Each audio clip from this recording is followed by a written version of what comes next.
মই অসমীয়াত এটাই কথা ক'ব বিচাৰিছোঁ, আমাৰ সাংবাদিক বন্ধুসকলেও বহুত কষ্ট পালে। শোণিতপুৰ জিলাত বিভিন্ন ভায়োলেন্স হ'ল, হিংসাৰ ঘটনা হ'ল, দৌৰা দৌৰি, কিন্তু মই আজি ধন্যবাদ দিব বিচাৰিছোঁ সকলো এটা যোগাত্মক দৃষ্টিভংগীৰে কাম কৰাৰ কাৰণে আজি এইটো হ'বলৈ পালে। এই চুক্তিটো যে হ'ল,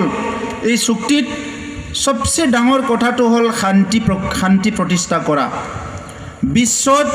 শান্তিৰ কাৰণে বিশ্বৰ মানুহে আজি ষ্ট্ৰাগল কৰি আছে। মিডল ইষ্টৰ পৰা লৈ পেলাই, আফ্ৰিকাৰ পৰা লৈ পেলাই বিভিন্ন কাণ্ট্ৰিত, বিভিন্ন কণ্টিনেণ্টত, ৱৰ্ল্ডত, পৃথিৱীত, বিশ্বত খালি শান্তি লাগে আৰু শান্তি লাগে, কিন্তু শান্তি প্ৰতিষ্ঠা কৰিব পৰা নাই। কৰোৰ টকা খৰচ কৰিছে, ডাঙৰ ডাঙৰ মিটিং হৈছে,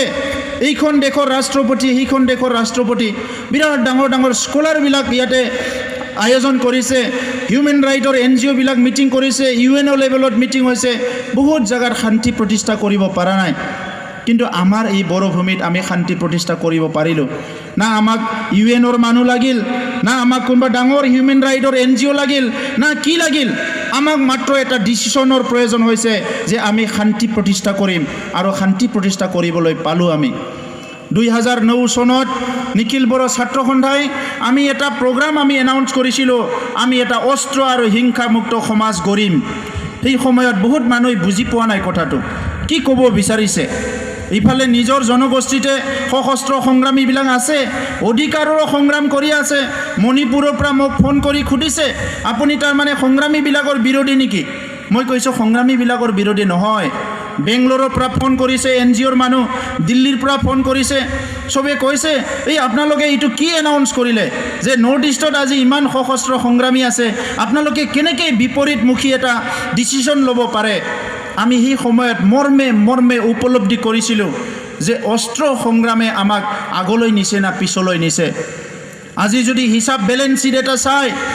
আলফা সংগ্ৰামে হওক, এনেচিয়ান সংগ্ৰামে হওক, যি সংগ্ৰামে নহওক কিয়, সংগ্ৰামৰ আমি কোনোদিনে বিৰোধী নহয়, সংগ্ৰামক আমি সদায় ৱেলকাম কৰোঁ। যি সংগ্ৰামে মানৱ জাতিক আগুৱাই লৈ যায়, যি সংগ্ৰামে মানুহক অধিকাৰ প্ৰদান কৰে, যি সংগ্ৰামে মানুহৰ সমস্যা সমাধান কৰে, যি সংগ্ৰামে আমাক মানুহ হিচাপে জীয়াই থকাৰ সাহস দিয়ে, এই সংগ্ৰামটো আমি সদায় ৱেলকাম কৰোঁ। কিন্তু সংগ্ৰামটো ডিষ্ট্ৰাকটিভ হ'ব নালাগে, সংগ্ৰামটো ডিষ্ট্ৰাকটিভ হ'ব নালাগে।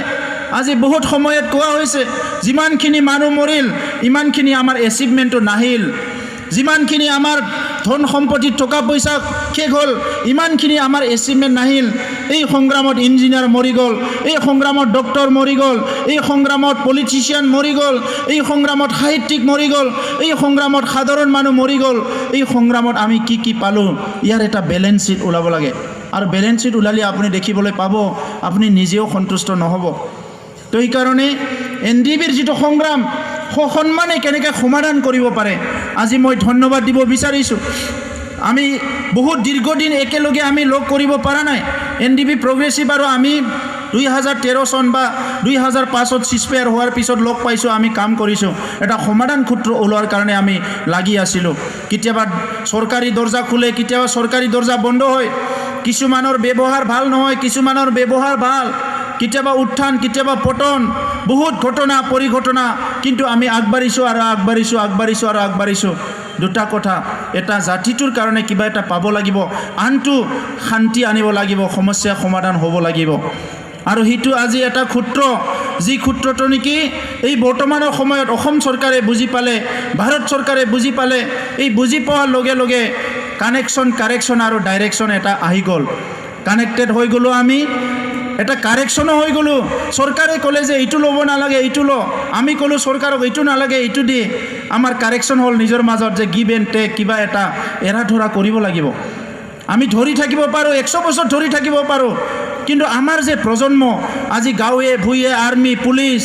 যোৱা 20-25 বছৰে আমাৰ গাঁৱৰ বেলেগ আলহী বেলেগ নাই, আৰ্মিয়ে আমাৰ আলহী, পুলিচে আমাৰ আলহী। আমাৰ নিজৰ ঘৰৰ চোতালত ৰাতিপুৱা উঠি যেতিয়া আৰ্মিৰ দলটো দেখিবলৈ পায়, গোটেই দিনটোৰ কাৰণে মনটো বেয়া হয়, ভয় হয়, কিবা হ'ল, ক'ত কি হ'ল। আৰু ইয়াৰ মাজতে গম পালে অমুক ল'ৰাজনক বোলে তাতে গুলিয়াই মাৰি থৈ গ'ল, আৰু বেয়া লাগে। এই কাৰণে আমি ক'লোঁ যে প্ৰথম শান্তি প্ৰতিষ্ঠা হওক, আৰু শান্তি পৃথিৱীত যিমান চৰাই চিৰিকটি যিমান আছে পৃথিৱীৰ ক্ৰিয়েচাৰ চবকো শান্তি লাগে বিশ্বই শান্তি বিচাৰে প্ৰকৃতিয়ে শান্তি বিচাৰে আৰু য'ত শান্তি আছে তাত চব হোৱাটো সম্ভৱ শান্তি যেতিয়া থাকে চব সম্ভৱ শান্তিত মানুহ কবিতা লিখিব পাৰে শান্তিত মানুহ চিন্তা কৰিব পাৰে শান্তিত মানুহ কাম কৰিব পাৰে শান্তিত মানুহে ৰিচাৰ্জ কৰিব পাৰে শান্তি য'ত থাকে তাত চব কৰিব পাৰে তো এইকাৰণে আজি শান্তি প্ৰতিষ্ঠা হ'ল এইটো সবচে ডাঙৰ কথা বাকীখিনি কাম কৰাটো অসম চৰকাৰ ভাৰত চৰকাৰৰ দায়িত্ব আজি অসমে যি বিচাৰিছে আমি সেইটো সন্মান কৰিছোঁ বড়োসকলে যি বিচাৰিছে আজি এইটো চৰকাৰে মানি লৈছে গতিকে আমাৰ এটা সমাধানৰ সূত্ৰ আহি যোৱাৰ পিছত আৰু যাতে অলপ সময়ৰ কাৰণে চৰকাৰে বিলম্ব নকৰে আজি অসমে দুভাগ হ'ব বুলি বহুত আন্তৰিকতাৰে মানে কি কৰে নিবিচাৰে কেতিয়াও নিবিচাৰে যে অসম দুভাগ হওক এইটো কথাটো আমিও অলপ মৰম বা আমিও অলপ সন্মানেৰে চাব লাগিব আমি আজি নৰ্থ ইষ্টৰ গোটেই নৰ্থ ইষ্টটো চালে গম পাওঁ সেই বিজেপি চৰকাৰে নেডা বনাই পেলাই পলিটিকেলি বান্ধি ৰাখিছে এতিয়া পলিটিকেলি কিন্তু ছ'চিয়েলি বান্ধি ৰাখিব পৰা নাই আমি ছ'চিয়েলি কিয় বান্ধি ৰাখিব পৰা নাই আমাৰ মানসিকতাটো সলনি নকৰাৰ কাৰণে নাগা ভাইসকলে কোনোদিনে বেয়া মানুহ নহয় খাচী ভাইসকলে বেয়া মানুহ নহয় না খাচী ভাষা মানে বেলেগ না নাগা ভাষা বেলেগ না অৰুণাচলৰ কোনোবা দাদা ভাইয়ে বেলেগ আমি একেলগে থাকিব পাৰোঁ যদি বিচাৰে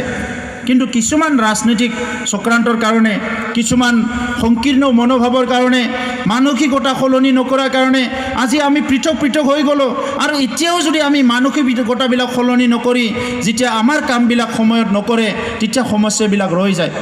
আপুনি যেতিয়া কিবা এটা সৰু বস্তু খুজি ল'ব লাগে কান্দি ল'ব লাগে লোৱাৰ পিছতো ইমান শান্তি নাপায়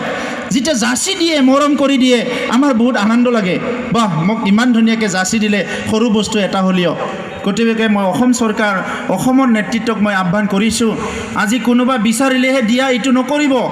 এতিয়া ষ্টাডি কৰক ৰিচাৰ্চ কৰক অসমৰ ক্ষুদ্ৰ জাতি জনগোষ্ঠী কি লাগে তেখেতসকলক বহুত ডাঙৰ বস্তু বহুত কিবা নালাগে হাজংসকলক কি লাগে মিচিংসকলক কি লাগে দেউৰীসকলক কি লাগে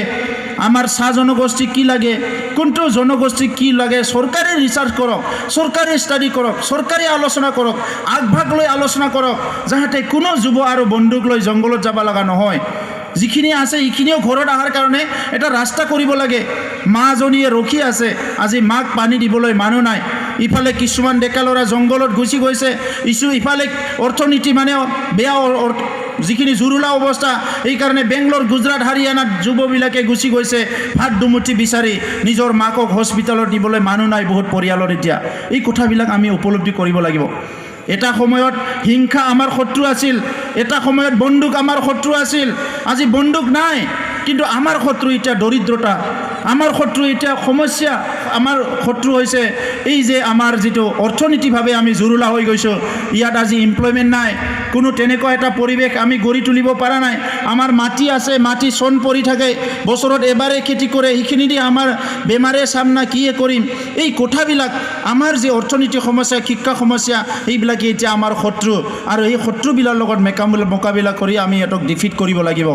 সেইকাৰণে মই অসমৰ যুৱচাম আমাৰ বড়োসকলৰ যুৱচাম সকলোকে আহ্বান কৰিছোঁ আমি এটা পজিটিভ দৃষ্টিভংগী লৈ আগবাঢ়ি যাওক আৰু মই বড়ো জনগোষ্ঠীৰ হৈ অসমৰ সংবাদ মাধ্যম অসমৰ বিভিন্ন মানে আমাৰ ব্যৱসায়ী গোষ্ঠী যিয়ে নহওক সংগ্ৰামৰ নামত কাকবা টকা পইচা অলপ বিচৰা হ'ল কেতিয়াবা কাকবা অপদস্থ কৰা হ'ল বেয়া কথা কোৱা হ'ল খং কৰা হ'ল সেইবিলাকৰ ওচৰত মই ক্ষমা বিচাৰিছোঁ আৰু ইয়াৰ পিছত শান্তি প্ৰতিষ্ঠা কৰাৰ স্বাৰ্থত যাতে আমি এজনে আনজনক নিজৰ বুলি ক্ষমা কৰে আৰু এটা ভাল পথ এটা সৎ পথত লৈ যাবৰ কাৰণে সবে চেষ্টা কৰে যাতে দুনাই আমাৰ মাজত যেটো ভাতৃত্ববোধ সেইটো ভাঙি চিঙি নাযায় এই কথাবিলাক যাতে সকলো উপলব্ধি কৰে তো মই আপোনালোকক ধন্যবাদ জনাইছোঁ।